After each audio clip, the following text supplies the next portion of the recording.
जय जगन्नाथ मामा। जय जगन्नाथ हरि बोलो। मामा कहलु स्नान यात्रा केउ ओडिया मासरे पड़े? ज्येष्ठ मास। स्नान यात्रा महाप्रभुंकर केउ तिथि रूपे पालन करा जाए? जन्म तिथि रूपे। केउठारु जल आसिले महाप्रभु स्नान करंदी? सुनाकुआडी। श्री मंदिर रे सुनाकूप केउठारी रहिछि? शीतला देवी का मंदिर सामने। स्नान पूर्णिमा दिन चतुर्धा मूर्ति केते गरा जल स्नान करंती? 108 गोरा। श्री सुदर्शन महाप्रभु केते गरा जल स्नान करंती? 18 गोरा। बड़ ठाकुर बलभद्र केते गरा जल स्नान करिथांती? 33 गोरा। सुभद्रा मां केते गरा जल स्नान करंती? 22 गोरा। प्रभु श्री जगन्नाथ महाप्रभु केते गरा जल स्नान करंती? 35 गोरा। स्नान मंडप रे महाप्रभु केउ बेश धारण करिथांती से दिन? गजानन बेश बा गज बेश बा हाथी बेश।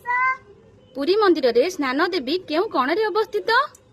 ऐशान्य कोण रे। ऐशान्य कोण काहा को कहा जाय? उत्तर पूर्व दिग।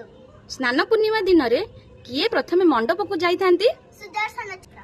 तांको पर किए जाइथांती? बलभद्र ठाकुर। बलभद्र ठाकुरଙ୍କ पर किए जाइथांती मंडप को? माता देवी सुभद्रा।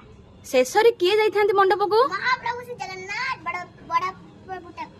अच्छा कहलो स्नान पूर्णिमा दिन महाप्रभु ठिया ठिया होई सोइथांती कारण से दिन माने प्रबल गाधेई थांती ना स्नान करिथांती तो तांको निद आसे तो तांको से दिन कोन कुहा जाय से जो ठिया होई थांती तांको सेटा को के माने केउ स्नान कुहा जाय?